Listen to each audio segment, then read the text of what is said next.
الحمد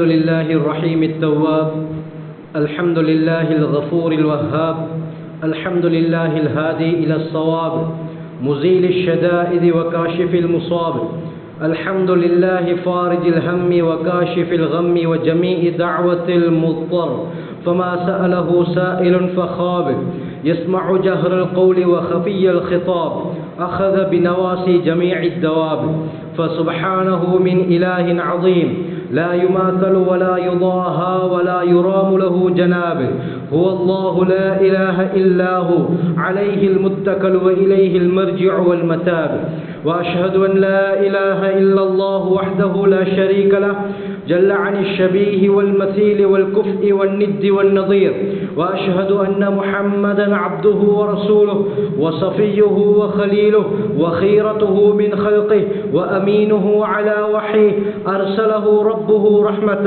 للعالمين وحجة على العباد أجمعين، فهدى الله تعالى به من الضلالة وبصر به من الجهالة وكثر به بعد القلة وأغنى به بعد الأيلة ولم به بعد الشتات وأمن به بعد الخوف، وصلوات الله وسلامه عليه وعلى آله الطيبين وأصحابه الغر الميامين، ما اتصلت عين بنظر ووعت أذن بخبر، وسلم تسليما كثيرا كثيرا. أما بعد، فمعاشركم الله الكرام، أوصيكم وإياي أولا بتقوى الله، فإن التقوى تنجيكم من عذاب النار، ومن يتق الله يجعل له مخرجا ويرزقه من حيث لا يحتسب، ومن يتوكل على الله فهو حسبه، إن الله بالغ أمره، قد جعل الله لكل شيء قدرا.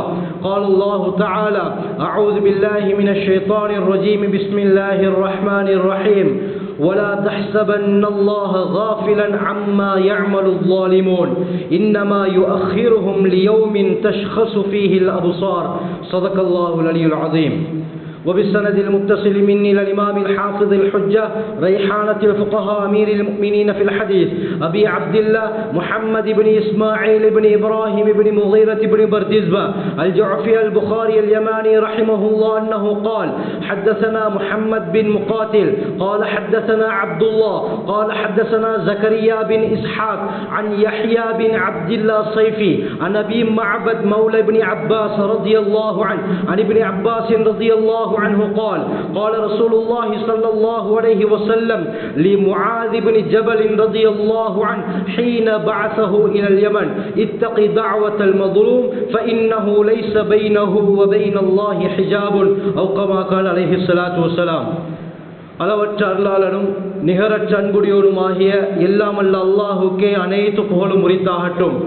சாந்தி மதம் மேதி வந்த சத்திய தூதர் சன்மார்க்க போதகர் சர்தாலே ஆலம் தாஜுல் மதீனா ரஹ்மத்துல் ஆலமீன் இமாமுல் அம்பியா ஹைருல் பரியா, எம் உயிரிலும் உயிரான உயிரிலும் மேலான கண்மணி நபிகள் நாயகம் ஸல்லல்லாஹு அலைஹி வஸல்லம் அவர்கள் மீதும் இந்த தின் பிற்காலத்திலேயே வாடிய மலராக இருக்கக்கூடாது, வாடாத மலராக இருக்க வேண்டும் என்பதற்காக உயிர் தியாகங்கள் இரத்த தியாகங்கள் செய்த சஹாபாக்கள், தாபிஊன்கள், தபுஉ தாபிஈன்கள், இந்த உலகிலே வாழ்ந்த வாழுகின்ற வாழப் போகின்ற அத்தனை முஸ்லிமான முஃமினான ஆண்கள் பெண்கள் மீதும் அல்லாஹ்வின் சாந்தியும் சமாதானமும் என்றென்றும் உண்டாதாக.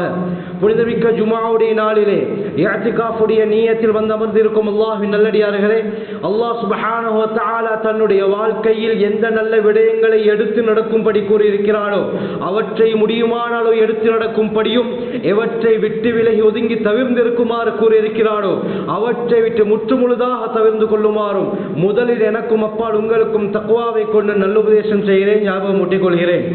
கண்ணியமானவர்களே, அல்லாஹ் சுப்ஹானஹு வ தஆலா இந்த உலகத்திலே கோடிக்கணக்கான படைப்பிடங்களை படைத்து சிறந்த படைப்பாக மனிதனை படைத்திருக்கிறான். இந்த மனிதனை அல்லாஹ் படைத்தது மட்டுமல்லாமல் மனிதர்களுக்கு மத்தியில் ஒரு ஏற்றத்தாழ்வை ஏற்படுத்தித்தான் அல்லாஹ் படைத்திருக்கிறான். குர்ஆனிலே அல்லாஹ் கூறும் பொழுது, நஹ்னு கஸம்னா பைனஹும் மஈஷதஹும் ஃபில் ஹயாத்தித் துன்யா, உலகத்திலே மனிதர்களுக்கு மத்தியில் அவர்களுடைய வாழ்வாதாரங்களை நாங்கள் பங்கு வைத்திருக்கிறோம், நாங்கள் பிரித்து கொடுத்திருக்கிறோம். வரஃபஅனா பஅதஹும் ஃபௌக பஅத், சிலரை விட சிலரை அந்தஸ்தால் நாங்கள் உயர்த்திருக்கிறோம் என்று அல்லாஹ் கூறுகிறான். கண்ணியமானவர்களே, சிலரை அறிவு ரீதியாக ஏற்றத்தாழ்வுடன் அல்லாஹ் படைத்திருக்கிறான், அழகு ரீதியாக ஏற்றத்தாழ்வுடன் அல்லாஹ் படைத்திருக்கிறான், உடல் ரீதியாக ஏற்றத்தாழ்வுடன் அல்லாஹ் படைத்திருக்கிறான். இப்படி எல்லா விதத்தை எடுத்து நோக்கினாலும் மனிதர்களுக்கு மத்தியிலே ஒரு ஏற்றத்தாழ்வு இருக்கிறது. ஒரே அமைப்பில் ஒரே அந்தஸ்தில் அல்லாஹ் மனிதர்களை படைக்கவில்லை. அப்படி அல்லாஹ் படைத்திருந்தால் இந்த உலகம் இயங்காது. இந்த உலகம் ஒரு இடத்தை நோக்கி சென்று கொண்டிருக்கிறது. அந்த சுழற்சி அப்படியே நின்றுவிடும். உலகத்தில் எல்லாமே பணக்காரர்களாக இருந்தால், கண்ணியமானவர்களே, நாம் சாப்பிடக்கூடிய இந்த அரிசி இருக்கிறதே, இதை யாரால் உண்டு பண்ண முடியும்? யாரால் விளைச்சலை ஏற்படுத்த முடியும்? எல்லோரும் பணக்காரர்களாக இருந்தால் இந்த வயல் எதற்கு? கண்ணியமானவர்களே, ஒன்றும் தேவைப்படாது. இதே போல அனைவரும் ஏழைகளாக இருந்தாலும் பிரச்சனை தான். அதனால அல்லாஹ் சிலரை பணக்காரர்களாக, அவர்கள் பணக்காரர்களாக இருக்கிறார்கள், தொழிற்சாலைகள் இருக்கின்ற, அதன் மூலமாக பல பொருட்களை அவர்கள் தயாரிக்கிறார்கள். இதன் மூலமாக சாதாரண மனிதரும் பிரயோஜனத்தை அடைந்து கொண்டுதான் இருக்கிறார். கண்ணியமானவர்களே, அல்லாஹ் சுப்ஹானஹு வ தஆலாவுடைய வழிமுறை அது ஆச்சரியமானது. அல்லாஹ் அனைவரையும் ஒருமித்தம் படைக்காமல் வேறு வேறு விதத்திலே அந்தஸ்திலே அல்லாஹ் படைக்க வைத்திருக்கிறான். எப்படி இருந்தாலும் கண்ணியமானவர்களே, ஏழையாக இருக்கலாம், பாமரராக இருக்கலாம், படிக்காதவராக இருக்கலாம், அழகில்லாதவராக இருக்கலாம், யாராக இருந்தாலும், ஆனால் அல்லாஹ் சுப்ஹானஹு வ தஆலா ஏற்றத்தாழ்வுடன் படைத்துவிட்டு இந்த மனிதர்களுக்கு அல்லாஹ் சொல்லக்கூடிய ஒரு இஅலான், இந்த மனிதர்களுக்கு அல்லாஹ் சொல்லக்கூடிய ஒரு கட்டளை என்ன தெரியுமா? சஹீஹ் முஸ்லிமுடைய ரிவாயத், அல்லாஹ் ஹதீஸே குதுஸிலே கூறுகிறான், யா இபாதி, என்னுடைய அடியார்களே, இன்னி ஹர்ரம்து ظுல்ம அலா நஃப்ஸி, எனக்கு, அதாவது நான் அநியாயம் செய்வதை எனக்கு நானே ஹராமாக்கி கொண்டேன். வஜஅல்துஹு பைனக்கும் முஹர்ரமன் ஃபலா தஸாலமு, எப்படி எனக்கு சக்தி இருந்தும், அனைத்துக்கும் அனைத்தின் மீது சக்தி இருந்தும் நான் அநியாயம் செய்வதை ஹராமாக்கி கொண்டேனோ, இதே போல உங்கள் ஒவ்வொருவரின் மீதும் அநியாயம் செய்வதை நான் ஹராமாக்கி விட்டேன். அநியாயம் செய்ய வேண்டாம் என்று அல்லாஹ் ஒரு கட்டளையை பிறப்பிக்கிறான். கண்ணியமானவர்களே, பணக்காரர்கள், ஏழைகள், அவர்களுடைய தொழில் செய்யக்கூடியவர்களுக்கு அநியாயம் நடந்துவிடக் கூடாது. எந்த ரீதியிலும் மனிதர்களுக்கு, அடியார்களுக்கு மத்தியிலே அநியாயம் நடந்துவிடக் கூடாது என்பதற்காக அல்லாஹ் சுப்ஹானஹு வ தஆலா ஹதீஸே குதுஸில் இப்படி ஒரு வார்த்தையை பாவித்து விட்டான், இன்னி ஹர்ரம்து ظுல்ம அலா நஃப்ஸி, என் மீது நான் அநியாயம் செய்வதை ஹராமாக்கி கொண்டேன். வஜஅல்துஹு பைனக்கும் முஹர்ரமா, இதே போல உங்களுக்கு மத்தியிலும் யாரும் யாருக்கு அநியாயம் செய்யக்கூடாது. அது எந்த ரீதியில் இருந்தாலும் சரி. ஒரு தொழிலாளி ஒரு எஜமானுக்கு கீழால், ஒருத்தருக்கு கீழால் அவர் கூலி வேலை செய்கிறாரா, இதிலும் அநியாயம் செய்யக்கூடாது. படிப்பு, உஸ்தாத், ஆசிரியர் கிளாஸில் இருக்கக்கூடிய எல்லா மாணவர்களையும் சரிசமமாக பார்க்கிறாரா, அல்லது ஒருத்தருக்கு சப்போர்ட் பண்றாரா, இதுவும் அநியாயம். கண்ணியமானவர்களே, அநியாயம் என்று வரும் பொழுது எல்லா விதத்திலும் ஸல்லல்லாஹு அலைஹி வஸல்லம் அநியாயத்தை சுட்டி காட்டியிருக்கிறார்கள். இந்த அநியாயத்தை அல்லாஹ் ஹராமாக்கி இருக்கிறான். அநியாயம் செய்தால் இதற்குரிய தண்டனை இந்த உலகத்திலே அல்லாஹ் அவருக்கு கொடுத்து விடுவான். சில தண்டனைகள் இருக்குது, மௌத்துக்கு முன்னால அல்லாஹ் அதனுடைய ரியாக்ஷன், அதனுடைய பிரதிபலிப்பை காட்டிவிட்டு தான் அவரை மௌத்தாக்குவான். அதில் ஒன்று தான் இந்த அநியாயம். அடியார்களுக்கு மத்தியில், மக்களுக்கு மத்தியிலே பதவியில் இருக்கக்கூடியவர்கள், பணக்காரர்கள், வேறு வேறு ரீதியில் இருக்கக்கூடியவர்கள் யாருக்கும் அநியாயம் செய்துவிடக் கூடாது. அது கணவன் மனைவிக்காக இருக்கலாம், பெற்றோருக்காக இருக்கலாம், பிள்ளைகளுக்காக இருக்கலாம், யாருக்கும் இந்த பாவம் நடந்துவிடக் கூடாது. பெரும் பாவங்களில் இமாம் ஷம்சுத்தீன் ஸஹபி இந்த அநியாயத்தை சேர்க்கிறார்கள். உலகத்திலே சில பாவங்கள் இருக்கிறது. அந்த பாவம் எப்படியாப்பட்டது? சிறு பாவங்கள் செய்கிறான், வுது செய்வதனால் அந்த பாவங்களை அல்லாஹ் மன்னிக்கிறான். சில பாவங்கள் இருக்கிறது, இஸ்திக்ஃபார் செய்வதன் மூலமாக அல்லாஹ் மன்னிக்கிறான். சில பாவங்கள் இருக்கிறது, அந்த பாவத்துக்குரிய மன்னிப்பு ஹஜ்ஜுக்கு சென்றால் கிடைக்குமா, அங்கு சென்று இவர் தௌபா செய்தால் அல்லாஹ் அந்த பாவங்களை மன்னிக்கிறான். ஆனால் சில பாவங்கள் இருக்கிறது, அடியார்களிடத்திலே மன்னிப்பு கேட்காதவரை அல்லாஹ் அந்த பாவத்தை மன்னிக்க மாட்டான். மற்றவரை பற்றி புறம் பேசுவது இதுவும் ஒரு அநியாயம். மற்றவரை பற்றி கோல் சொல்வது இதுவும் ஒரு அநியாயம். மற்றவருடைய உரிமையில் விளையாடுவது இதுவும் அநியாயம். கண்ணியமானவர்களே, இந்த அநியாயம் இருக்கிறதே, யாருக்கு அநியாயம் செய்யப்பட்டிருக்கிறதோ அவரிடத்தில் மன்னிப்பு கேட்காதவரை அல்லாஹ் மன்னிக்க மாட்டான். கண்ணியமானவர்களே, இந்த அநியாயம் இருக்கிறதை உலமாக்கள் 3 விதமாக பிரிப்பார்கள். அநியாயம் என்ற இந்த பாவத்தை உலமாக்கள் 3 விதத்தில் பிரிப்பார்கள். முதலாவது துல்முல் இன்சான் லினப்சிஹி, முதலாவது ஒரு அடியான் தனக்கு தானே செய்யக்கூடிய அநியாயம். இப்படி ஒன்று இருக்கிறது.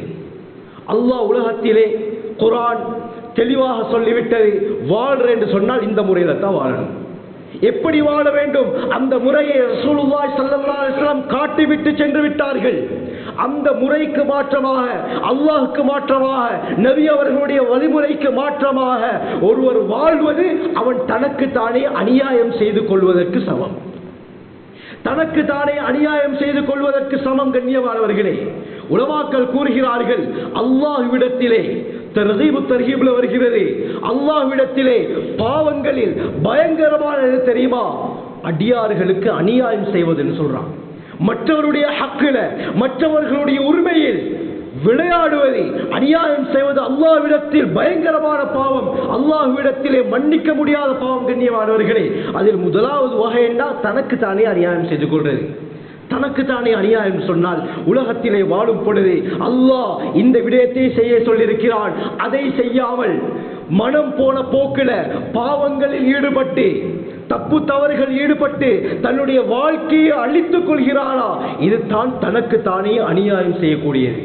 கண்ணியமானவர்களே, உலகத்தில் இதற்கு முன்னால் எத்தனையோ சமுதாயம் வந்தார்கள், எத்தனையோ சமுதாயம். ஒவ்வொரு நபிமார்களுக்கு அல்லாஹ் ஒவ்வொரு சமுதாயத்தை கொடுத்திருந்தான். உலகத்தில் எத்தனை லட்சம் நபிமார்கள் வந்தார்களோ அந்த அளவுக்கு சமுதாயத்தையும் அல்லாஹ் கொடுத்திருந்தான்.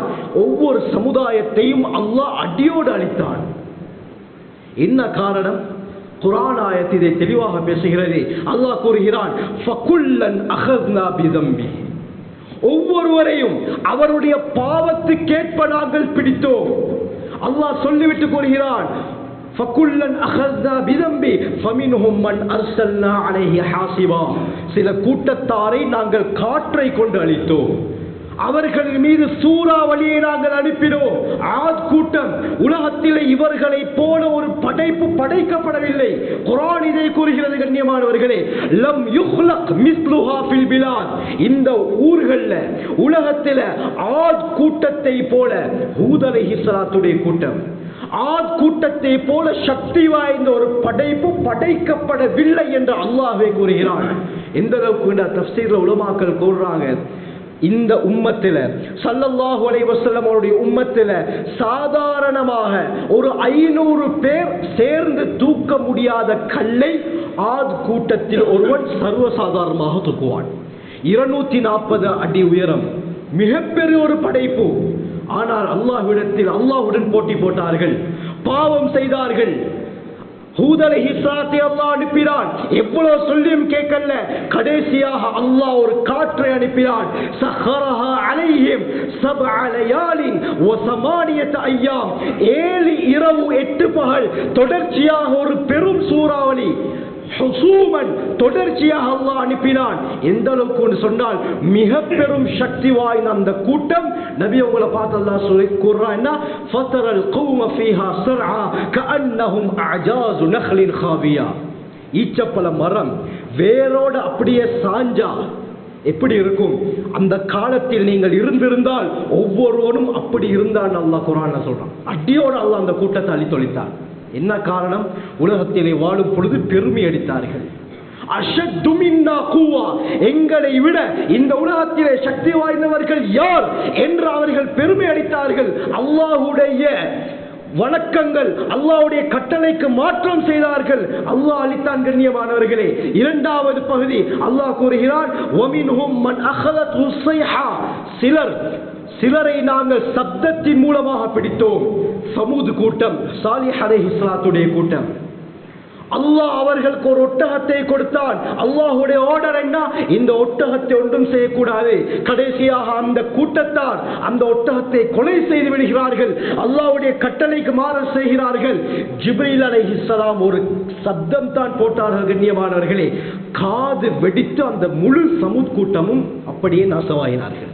அல்லாஹ் குர்ஆன்ல சொல்றான், ஒவ்வொருவரையும் அவர்களுடைய பாவத்துக்கேற்ப நாங்கள் பிடித்தோம். சிலரை பூமிக்குள்ளால் சுழிவாங்க வைத்தோம். காரூன், மூசா அலைஹிஸ்ஸலாம் அவருடைய காலத்தில் வாழ்ந்த மிகப்பெரிய பணக்காரன், குர்ஆன் சொல்லக்கூடிய ஒரு பணக்காரன், காரூனை போன்ற ஒரு பணக்காரன் இந்த உலகத்தில் வரவில்லை. கண்ணியமானவர்களே, அல்லாஹ் குர்ஆன் என்ன கூறுகிறான்? வஆதைனாஹு மினல் குனூஸி மா இன்ன மஃபாத்திஹஹு லதனூஉ பில் உஸ்பத்தி உலில் குவா. அவருடைய சொத்துக்களுடைய சாவிகளை தூக்குவதற்கு மட்டும் பெரும் ஒரு கூட்டம் தேவை. அல்லாஹ் சொல்றான், சாவிகளை எந்த அளவுக்கு சொத்துக்கள், அந்த எல்லா சொத்துக்களுடைய ஹிசானா அந்த கருவூலம், அவருடைய சொத்துக்களுடைய கதவுகளுடைய சாவியை சுமப்பதற்கு பெரும் ஒரு கூட்டம் தேவைப்படும். இந்த அளவுக்கு மிகப்பெரிய பணக்காரராக இருந்தால் அல்லாஹ்வுக்கு மாற்றம் செய்தால் அல்லாஹ் அப்படியே பூமிக்குள்ளால் சொல்லி வாங்கிவிட்டார். அல்லாஹ் கூறுகிறான், சிலரை நாங்கள் வெள்ளத்தால் மூழ்கடித்தோம். நூஹ் அலைஹிஸ்ஸலாத்துடைய கூட்டம் முழு கூட்டத்தாரையும் அல்லாஹ் வெள்ளத்தில் அழித்தொழித்தான். அல்லாஹ் சொல்லிட்டு கடைசியாக சொல்றான் என்ன தெரியுமா? அந்த கூட்டத்தார்களுக்கு, அந்த மனிதர்களுக்கு அல்லாஹ் அநியாயம் செய்யவில்லை. அவர்கள் தங்களுக்கு தானே அநியாயம் செய்து கொண்டார்கள். அதனால் அவர்களை நாங்கள் அழித்தோம். கண்ணியமானவர்களே, அல்லாஹ் விரும்பாத செயலை உலகத்திலே செய்தார்கள். அல்லாஹ் அந்த அனைவரையும் அழித்தொழித்தான். ஆனால் எங்களுக்கு ஒரு சந்தேகம் வரும். கண்ணியமானவர்களே, ஒவ்வொரு கூட்டத்தார் ஒவ்வொரு பாவம் செய்தார்கள். ஆனால் இந்த உம்மத் அனைத்து கூட்டத்தாருடைய பாவத்தையும் செய்து கொண்டுதான் இருக்கிறார்கள். இன்று ஆத் கூட்டம் செய்த பாவம் நடக்கிறது, சமூத் கூட்டம் செய்த பாவம் நடக்கிறது, லூத் அலைஹிஸ்ஸலாத்துடைய கூட்டம் ஓரின சேர்க்கை ஈடுபட்டார்கள். அல்லாஹ் என்ன செய்தான்?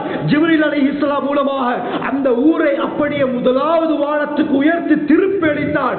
அதனுடைய ஜோர்தான், டெட் சி, சாக்கடல் என்று இருக்கிறது, அந்த இடத்திலே அந்த ஊர் இருக்கிறது. அந்த ஊரை திருப்பி அடித்ததின் காரணமாக கடலுடைய மேல்மட்டம் கீழே சென்று விட்டது, கீழ்மட்டம் மேலே வந்து விட்டது. அதனால தான் அந்த கடல்ல யாராவது குதிச்சாலும் தாழ மாட்டான். ஏன்? அதனுடைய மேல்மட்டம்,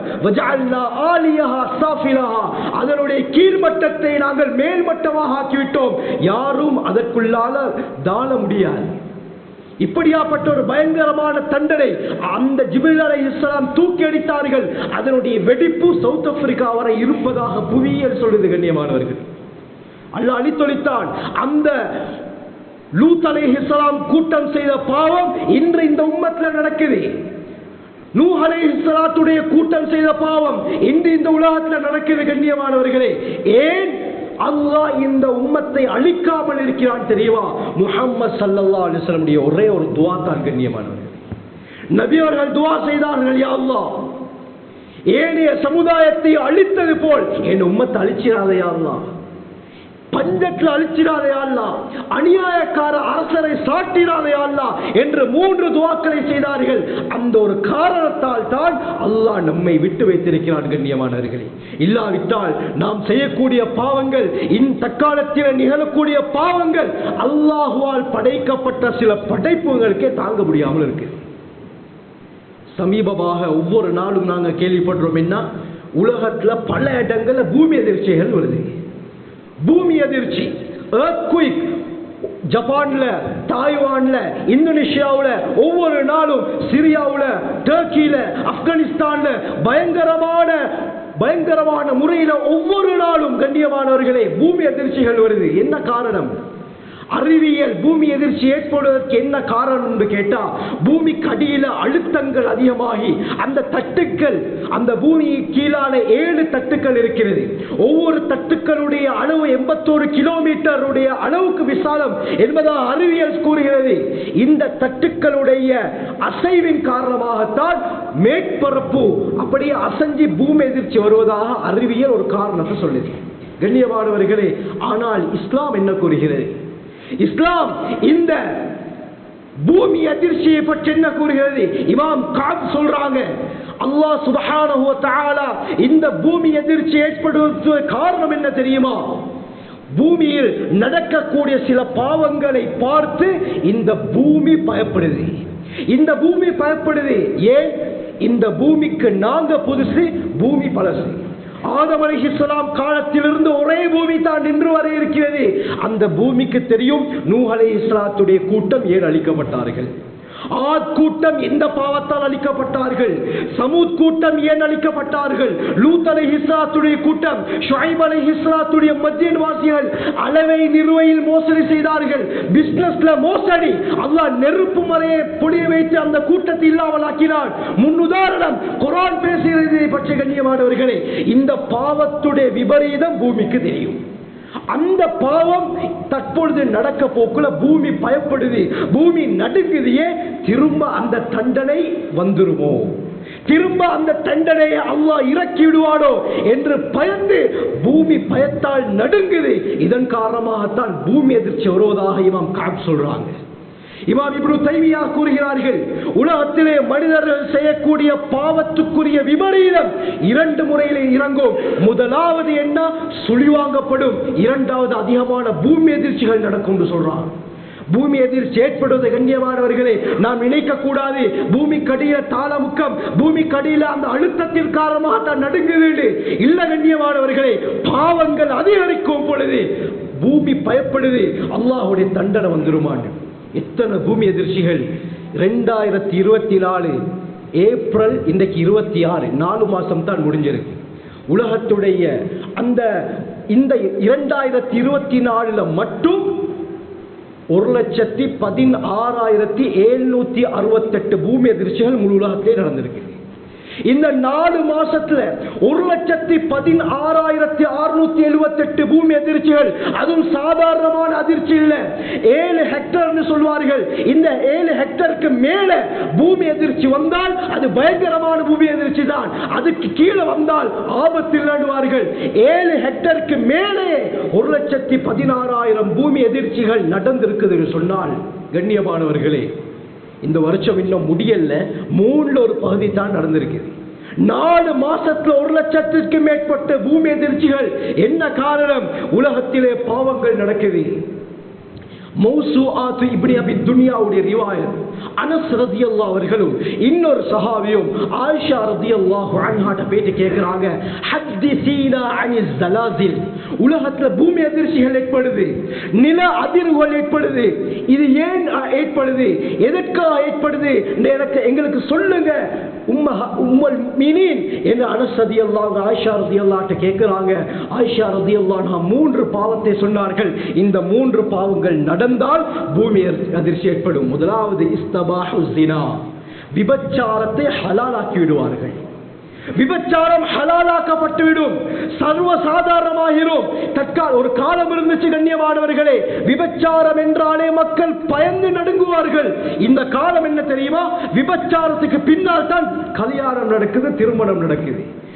அந்நியர்களை விடுவோம் கண்ணியமானவர்களே, எம்முடைய சமுதாயம் முஸ்லிம்களாக நாம் இருந்து கொண்டு எங்களுடைய நிலைமையை எப்படி என்றால் மற்றவர்கள் எல்லாம் எம்மாத்திரம் கண்ணியமானவர்களே சேர்ந்து வாழ்கிறார்கள். எந்த ரீதியில் வாழ்கிறார்கள்? இஸ்லாமிலே தடுக்கிறது கண்ணியமானவர்களே. சேர்ந்து வாழ்ந்துவிட்டு அதற்கு பிறகு திருமணம் முடித்தால் கண்ணியமானவர்களே பூமி அதிர்ச்சி என்ற அனர்த்தங்கள் அனைத்தும் வரும். முதலாவது பாவம். இரண்டாவது வஷரிபுல் ஹுமூர். இரண்டாவது சொன்னார்கள் மதுபானம் மக்கள் அருந்த ஆரம்பித்து விட்டார்கள் என்றால் பூமி அதிர்ச்சி வரும் என்று சொன்னார். முதலாவது ஜினா, விபச்சாரம். இரண்டாவது மக்களுக்கு மத்தியில் எப்படி நாங்கள் மற்ற சாஃப்ட் ட்ரிங்க், மற்ற குளிர்பானங்களை குடிக்கிறத போல ஸல்லல்லாஹு அலைஹி வஸல்லம் சொன்னாங்க. என்ன? மதுபானங்கள், மது, சாராயம் தெளிவாக குர்ஆன் ஹராமாக்குது கண்ணியமானவர்களே. அல்லாஹ் ஹராமாக்கிய ஒரு செயலை செய்யும் பொழுது அல்லாஹ்வின் புறத்திலிருந்து தண்டனை வருவது லேசான ஒரு விஷயம் தான். இரண்டாவது காரணம் என்ன? மதுபானம் மக்களுக்கு மத்தியில் அதிகமாகிவிட்டால், அருந்த ஆரம்பித்தால் பூமி நடுங்க ஆரம்பிக்கும். மூன்றாவது வதரபு பில் மகாசிப், இசை கருவிகள் அதிகமாக உண்டாகும். ஆயிஷா ரலியல்லாஹு அன்ஹா இசைக்கருவிகள், புதிய புதிய இசைக்கருவிகள் அதிகமாகி மியூசிக் மக்கள் எடிக்ட் ஆகினா, கண்ணியமானவர்களே நன்றாக நினைவைத்துக் கொள்ளுங்கள், வேற எந்த ஒரு காரணமும் இல்லை, பூமி எதிர்ச்சி நடக்கும். இந்த 3 பாவங்கள் நடந்தால் அல்லாஹ் சுப்ஹானஹு வ தஆலா ரோசப்படுகிறான்.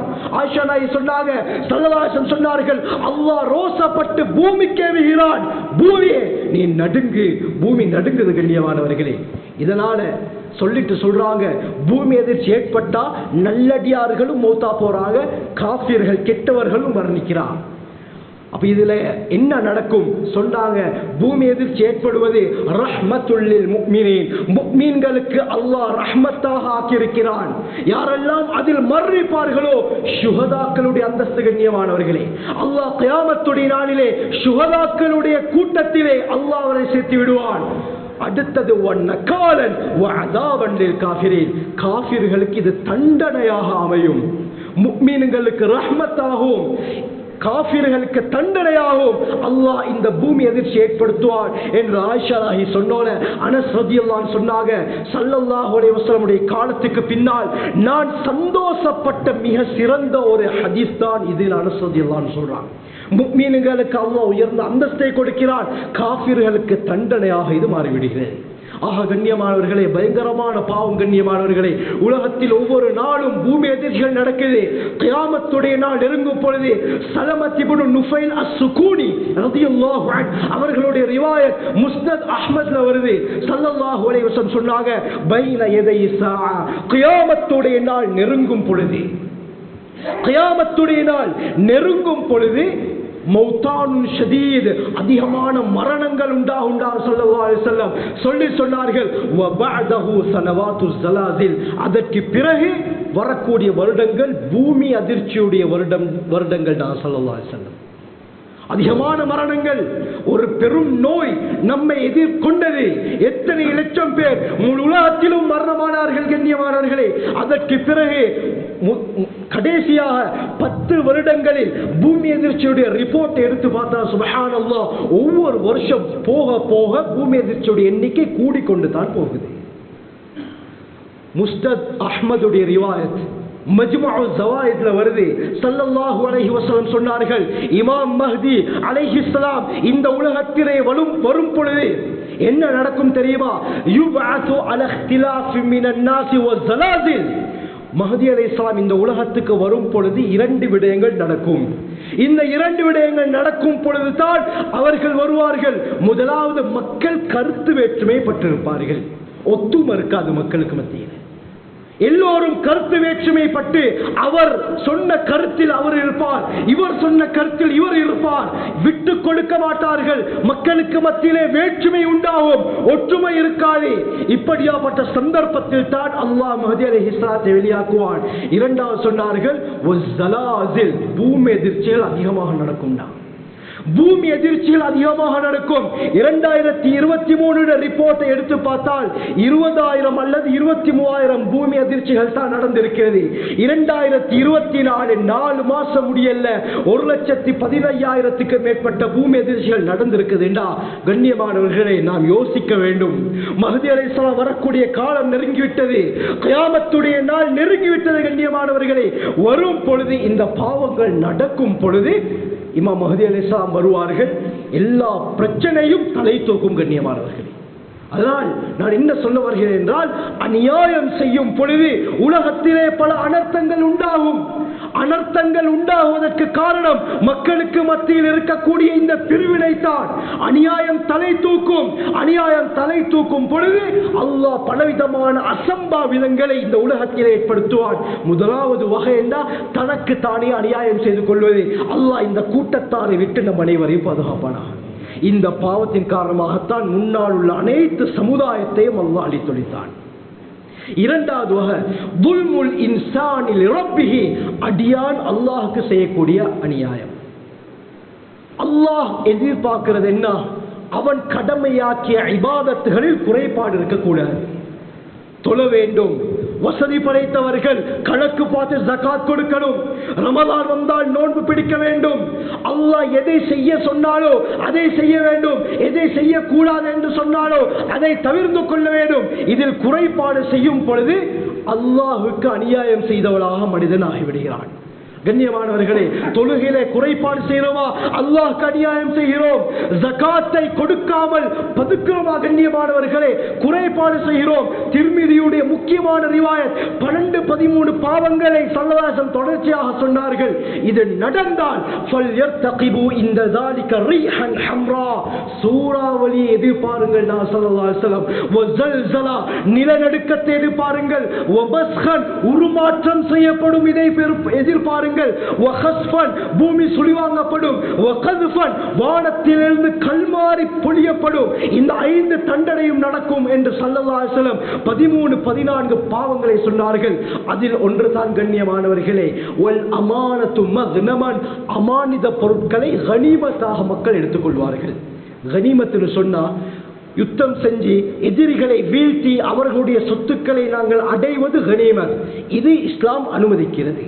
அவருடைய சொத்துக்கள் நமக்கு ஆட்டோமேட்டிக்கா நம்முடைய கைக்கு வந்துவிடும். இதுதான் கனிமத், போரில் கிடைத்த வெற்றி பொருட்கள். கண்ணியமானவர்களே, ஒரு காலம் வரும், ஸல்லல்லாஹு அலைஹி வஸல்லம் சொன்னார்கள், என்னண்டா யாராவது ஒருத்தர் இன்னொருத்தர் வந்து நான் ஒரு பயணம் போறேன், அவசரமாக பயணம் போறேன், ஒரு 50,000 ரூபாய் கையில் இருக்குது, இதை நீங்க வச்சிருங்க, வந்து நான் எடுத்துக்கொள்கிறேன் என்று சொன்னால் எடுக்கிறவர் சந்தோஷப்படுவார். நபி அவங்க சொன்னாங்க, 50,000 ரூபாய் கிடைச்சிருச்சு. இவர் இந்த 50,000 ரூபாவை 2 கருத்து. ஒன்று, அவர் அப்படியே அந்த 50,000 ரூபாவை செலவழிப்பார், அப்படியே செலவழிச்சிருவாரு.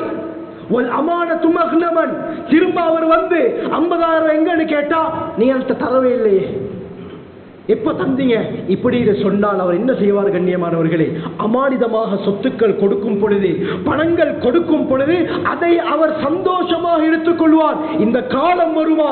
ஸல்லல்லாஹு அலைஹி வஸல்லம் சொன்னாங்க, சூறாவளி எதிர்பாருங்க.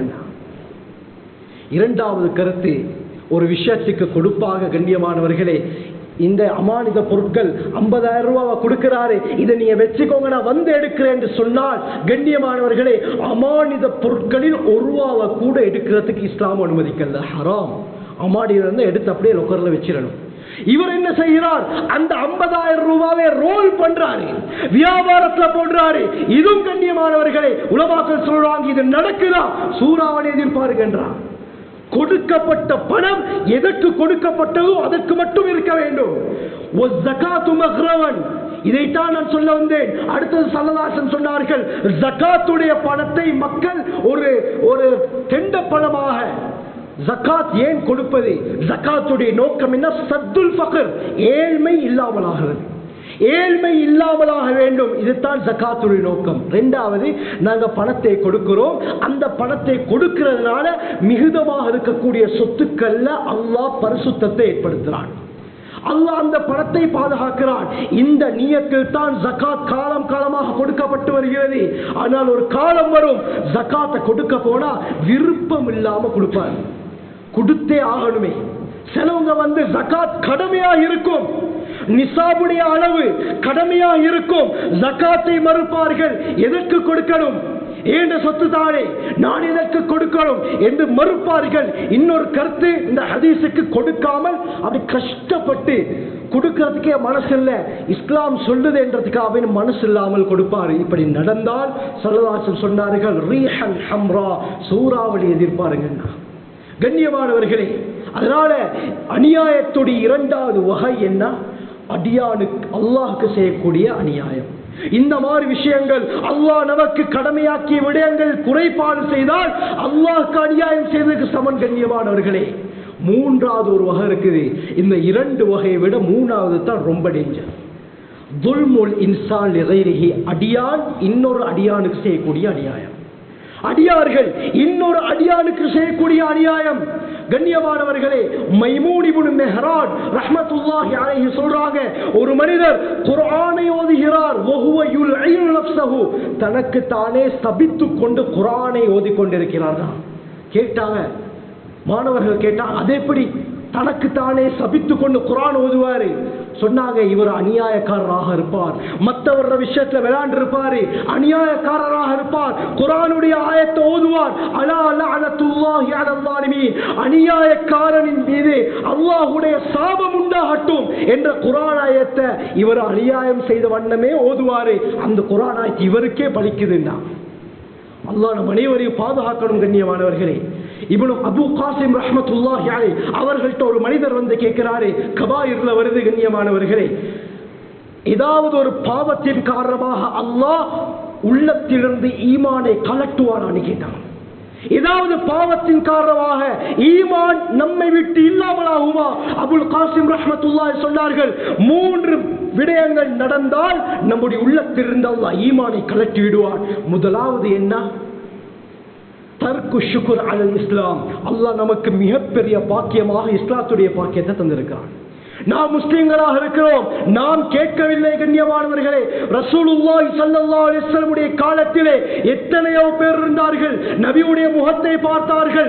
அபூ ஜஹல் நபியுடைய முகத்தை பார்த்தான், அபூ லஹப் நபியுடைய முகத்தை பார்த்தான், Abu Jahl, Utbah, Shaybah, Walid, Uqbah ibn Abi Muayt எல்லாமே நபி அவர்களோடு பேசினார்கள், நபியை பார்த்தார்கள். நபி அவர்களை பார்த்தும் அவர்களுக்கு இஸ்லாத்துடைய பாக்கியத்தை அல்லாஹ் கொடுக்கல. நாம் நபி அவர்களை கண்டது கிடையாது, ஆனால் நமக்கு அல்லாஹ் இஸ்லாத்துடைய பாக்கியத்தை தந்திருக்கிறார். இதற்கு நாங்கள் நன்றி செலுத்த வேண்டும். கண்ணியமானவர்களே, இதற்கு நாங்கள் நன்றி செலுத்தாமல் இருந்தால் ஈமான் உள்ளத்திலிருந்து கலட்டப்பட்டு விடும்டா. முதலாவது பாவம் நன்றி செய்வதை விட்டு விடுதல். இரண்டாவது சொன்னார்கள், இஸ்லாம் எங்களை விட்டு இல்லாமலாகி விடுமோ, நாம் இஸ்லாத்தை விட்டு வெளியாகி விடுவதோ என்ற பயம் உள்ளத்திலிருந்து இல்லாமலாகுதல். இன்றைக்கு கண்ணியமானவர்களே, எவ்வளவு தீன்தாரியாக இருக்கிறார்கள், சில காரணங்களால இஸ்லாத்தை விட்டு போகிறார்கள். கண்ணியமானவர்களே, கபூலியத் இல்லையா? அல்லாஹ்வுடைய கபூலியத் இல்லாட்டி இஸ்லாத்துடைய பாக்கியத்தையும் அல்லாஹ் கலட்டி எடுத்து விடுவான். இந்த பயம் இருக்கணும். என்ன நிலைமை என்ன ஆகுமோ, இறுதி முடிவை நாங்கள் பயப்பட வேண்டும். மூன்றாவது காரணம் சொல்கிறார்கள், ஈமான் உள்ளவர்கள் அல்லாஹ்வை பயந்தவர்களுக்கு அநியாயம் செய்கிறது. அநியாயம் செய்தால் ஈமான் இல்லாத மரணத்தை அல்லாஹ் ஏற்படுத்துவான். நம் மரணத்தை பாதுகாக்க வேண்டும். கண்ணியமானவர்களே, கடைசியாக ஒரு விடயத்தை சொல்லிக் கொண்டு முடித்துக் கொள்கிறேன். ஸல்லல்லாஹு அலைஹி வஸல்லம் அவர்கள் முஆத் இப்னு ஜபல் ரலியல்லாஹு அன்ஹு அவர்களை யமனுக்கு அனுப்பும் பொழுது பல வசியத் செய்தார்கள். அதில் ஒன்று தான் புகாரியுடைய ஹதீஸ், இத்தகி தஅவத்தல் மظلوم, அநியாயம் செய்யப்பட்டவருடைய துஆவை பயந்து கொள்ளுங்கள். ஃபஇன்னஹு லைஸ பைனஹு வ பைன அல்லாஹி ஹிஜாபுன், அவருக்கும் அல்லாஹ்வுக்கும் மத்தியில் எந்த ஒரு திரையும் கிடையாது. டைரக்டா அல்லாஹ்ட்ட போய்ட்டுண்டா. புகாரியுடைய ரிவாயத் வருது, ஜாபிர் இப்னு சமுரா ரலியல்லாஹு அன்ஹு அறிவிக்கிறாங்க, உமர் பின் கத்தாப் ரலியல்லாஹு அவர்கள் சஅத் இப்னு அபி வக்காஸ் ரலியல்லாஹு அவர்களை கூஃபாவுக்கு கவர்னராக நியமிச்சாங்க. கொஞ்ச நாள் போகல, ஒரு கூட்டம், ஒரு கோஷ்டி உமர் ரலியல்லாஹு வந்து சொன்னாங்க, சஅத் இப்னு அபி வக்காஸ் ரலியல்லாஹு அவர்கள் எங்களுக்கு ஒழுங்கா தொழுகையை நடாத்துறாங்க, ஒழுங்கா தொழு வைக்கிறார் இல்ல, அதனால அவரை நீக்கிருங்க என்று சில கூட்டம் சொன்னார்கள். ஒழுங்கா தொழு வைக்கிறார் இல்ல. கண்ணியமானவர்களே, அப்படியா? உமர் ரலியல்லாஹு பார்த்தாங்க, சரி அவரை நீக்கிட்டு அம்மார் இப்னு யாசிர் ரலியல்லாஹு அவங்கள கவர்னராக ஆக்கினான். ஆனால் உமர் ரலியல்லாஹு அவங்களுக்கு படல. சிலரை அனுப்பினாங்க, கூஃபாவில் போயிட்டு விசாரிச்சுடுவான். கூஃபாவுல இருக்கக்கூடிய ஒவ்வொரு மஸ்ஜிதுக்கும் போயிட்டு சஅத் இப்னு அபி வக்காஸ் ரலியல்லாஹு அவர்களை பற்றி மக்கள் விசாரிக்கிறாங்க. கண்ணியமானவர்களே, எல்லாமே நல்லது தான் சொல்றாங்க, யாருமே எந்த ஒரு கெட்டதும் சொல்லல. அவர் நல்லா தான் சொல்லி வைக்கிறாரு, எந்த குறைபாடும் செய்யறாரு இல்ல. கண்ணியமானவர்களே, கடைசியாக பனு அபஸ் கோத்திரத்தாருடைய மஸ்ஜிதுக்கு வராங்க. உஸாமத் இப்னு கதாதா அபு சஅதா என்று சொல்பவன் வந்து இந்த மனிதர்கிட்ட சொன்னாரு, ஓ அவர் குறைபாடு செய்யறாரு. 3 காரணங்கள் சொன்னார். என்னது? முதலாவது, லா யஸீரு பிஸ்ஸரியா வலா யுகஸ்ஸிமு பிஸ்ஸவியா வலா யஅதிலு பில் கதியா. முதலாவது சொன்னாங்க என்னண்டா, ஏதாவது ஒரு படை அனுப்புறேன்னா இவர் போகாம படையை மட்டும் அனுப்பி வைக்கிறார், இவர் ஃப்ரீயா அங்க இருக்கிறார். ரெண்டாவது கருத்து, ஏதாவது பங்கு வைக்கிற ஏதாவது சாமான்கள் வந்துருச்சுன்னா சரிசமமா பிரிக்கிறார், அதுல குறைபாடு செய்யறாரு. மூணாவது ஒரு குற்றச்சாட்டை வைக்கிறார், என்னன்னா நீதம் வந்து தீர்ப்புகள் ஏதாவது வந்தால் நீதமான தீர்ப்பை கொடுக்கிறாரு இல்ல, சப்போர்ட் பண்றாரு. இப்படின்ற 3 காரணங்கள் சொல்லப்படுது. உமர் ரலியல்லாஹு அன்ஹு சஅத் இப்னு அபி வக்காஸ் ரலியல்லாஹு அன்ஹு கூப்பிடுறாங்க, என்ன நீங்க தொழுவைக்கிற விஷயத்துல குறைபாடு செய்றீங்களாமே. கண்ணியமானவர்களே, அந்த சஹாபி சொன்னாரு, நான் ரசூலுல்லாஹி ஸல்லல்லாஹு அலைஹி வஸல்லம் அவர்களுடைய தொழுகையை போலத்தான் நான் தொழுகிறேன். நபி அவர்களுடைய தொழுகை எப்படி இருக்கும்?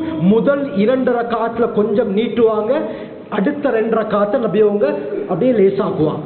முதல் 2 ரக்காத்தை நீட்டுவார்கள், மீதி 2 ரக்காத்தை நபி அவர்கள் சுருக்குவார்கள். இந்த முறையில் தான் நான் தொழுகையை வைக்கிறேன். உமர் ரலியல்லாஹு அன்ஹு சொன்னாங்க, நீங்க சரியா சொன்னீங்க, இதுதான் தொழுகை என்றால் இப்படித்தான் இருக்க வேண்டும். இந்த குறைபாடு சொல்ல இயலாது, இப்படி குறை சொல்ல முடியாது. தொழுவைக்கிற விஷயத்துல குறைபாடு செய்யறான் யாருக்கும் சொல்ல முடியாது. ஏன்? தொழுவை நடத்துபவர் இஸ்லாத்துடைய தொழுகையுடைய சட்டங்களை அறிந்து தான் தொழுகை நடத்துறார்.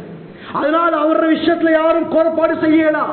அப்படி குறைபாடு செய்பவராக இருந்தால் அவர் தீனை ஒழுங்கா படிக்காதவராகத்தான் இருக்க வேண்டும். உமர் ரலியல்லாஹு அன்ஹு யோசிக்கிறாங்க. கண்ணியமானவர்கள், இப்ப சொன்னாங்க இந்த 3 காரணத்தை இவர் சொல்றாரு, உண்மையா? கண்ணியமானவர்களை, அநியாயம் செய்யப்பட்ட நிலைமையில சஅத் இப்னு அபி வக்காஸ் ரலியல்லாஹு அன்ஹு இருக்கிறாங்க. சொன்னாங்க, உடனடியாக கையேந்திராங்க, யா அல்லாஹ், இவன் சொல்வது மட்டும் பொய்யாக இருந்தால் யா அல்லாஹ் அத்தில் உம்ரஹு, முதலாவது பதுவா என்ன தெரியுமா? இவனுடைய வாழ்நாட்டிலே நீட்டிரு யா அல்லாஹ். வ அத்தில் ஃபக்ரஹு, இரண்டாவது இவனுடைய வறுமையையும் நீட்டிரு யா அல்லாஹ். மூன்றாவது ஒரு மிகப்பெரிய குழப்பத்தில் இவனை மாட்ட வச்சிரு யா அல்லாஹ்னு 3 துஆ. இதான் நான் ஆரம்பத்தில் சொன்னேன், அநியாயம் செய்யப்பட்டவருடைய துஆவை பயந்து கொள்ள வேண்டும்.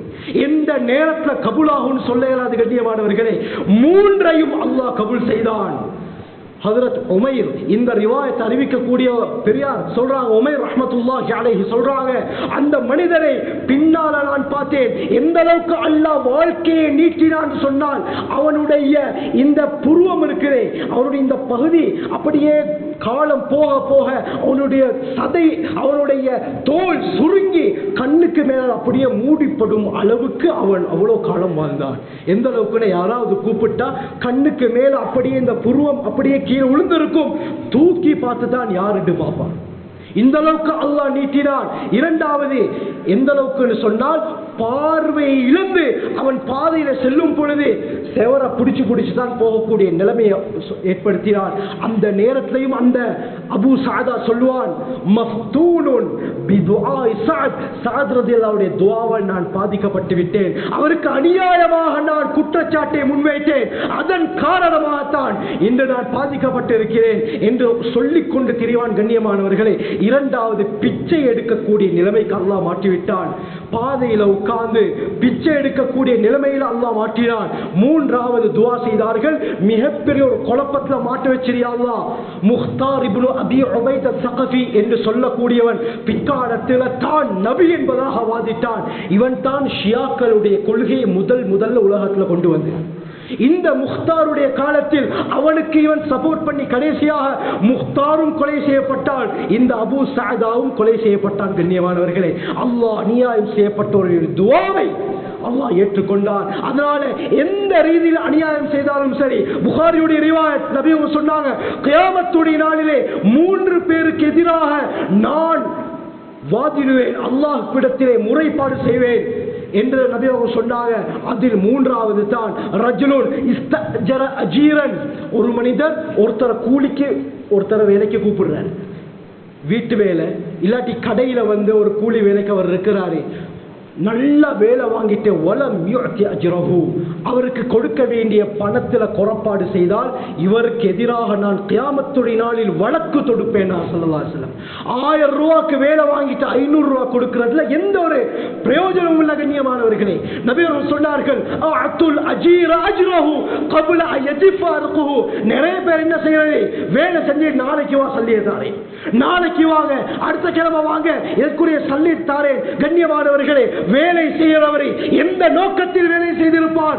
நபி அவர்கள் சொன்னார்கள், வேலை செய்யக்கூடியவருடைய வியர்வை காய்வதற்கு முன்னால் கூலியை கொடுத்துருங்க. ஸல்லல்லாஹு அலைஹி வஸல்லம் 1000 ரூபாய்க்கு வேலை வாங்கிட்டு 500 ரூபா 300 ரூபா 700 ரூபா சம்பளம் கொடுத்தால், கண்ணியமானவர்களே, கியாமத்துடைய நாளில் இவருக்கு எதிராக வழக்கு தொடுப்பேனா ஸல்லல்லாஹு அலைஹி வஸல்லம். இந்த ஹதீஸுக்கு கீழே விளக்கம் எழுதுறாங்க. முஸ்லிம் மட்டுமல்ல, ஒரு யஹூதியாக இருந்தாலும் சரி, நசாராவாக இருந்தாலும் சரி, மாற்று மத சகோதரராக இருந்தாலும் சரி, வேலை வாங்கினால் அவருடைய வேலைக்கேற்ற சம்பளத்தை கொடுக்க வேண்டும். இல்லாவிட்டால் வேலைக்கு கூப்பிடக்கூடாது கண்ணியமானவர்களே. அதனால் நிறைய இருக்குது, நேரம் இடம் கொடுக்காது. ஆக கண்ணியமானவர்களே, இப்படியாப்பட்ட சில பாவங்கள் உலகத்தில் நடக்கும் பொழுதுதான் அல்லாஹ்வுடைய தண்டனை இறங்குது. அதனால அல்லாஹ் சுப்ஹானஹு வ தஆலா நம் அனைவரையும் பாதுகாக்க வேண்டும். இந்த கூட்டாத்தாரை விட்டு அல்லாஹ் நம் அனைவரையும் பாதுகாக்க வேண்டும். நம்முடைய வாழ்க்கையை சிறந்த முறையில் அமைத்துக் கொள்ள வல்ல அல்லாஹ் நம் அனைவருக்கும் கிருபை செய்வானாக. யா அல்லாஹ் நம்முடைய எல்லா தேவைகளையும் நிறைவேற்றி தந்திரு. யா அல்லாஹ் சகல சக்திக்கும் சொந்தக்காரன். யா அல்லாஹ், யா அல்லாஹ் நம்முடைய எல்லா தேவைகளையும் அறிந்தவன் நீ. யா அல்லாஹ் கடன் இல்லாத, நோய் இல்லாத, பிரச்சனை இல்லாத வாழ்க்கையை வாழ வச்சிரு. யா அல்லாஹ் ஸல்லல்லாஹு அலைஹி வஸல்லம் கேட்ட எல்லா கைர்களையும் தந்துரும். யா அல்லாஹ், யா அல்லாஹ் எந்த ஷர்களை விட்டு பாதுகாத்தேன்னா யா அல்லாஹ் அனைத்து ஷர்களை விட்டு எங்களையே பாதுகாத்து. யா அல்லாஹ், யா அல்லாஹ் யாருக்கும் அநியாயம் செய்யாத கூட்டத்தில் நம்ம அனைவரையும் சேர்த்து. யா அல்லாஹ், யா அல்லாஹ் சிறந்தவர்களாக வாழ வச்சிரு. யா அல்லாஹ், யா அல்லாஹ் நபியுடைய வாழ்க்கையை நம்முடைய வாழ்க்கையாக ஆக்கிரு. யா அல்லாஹ் வாஹிரு தஅவானா அல்ஹம்துலில்லாஹி ரப்பில் ஆலமீன்.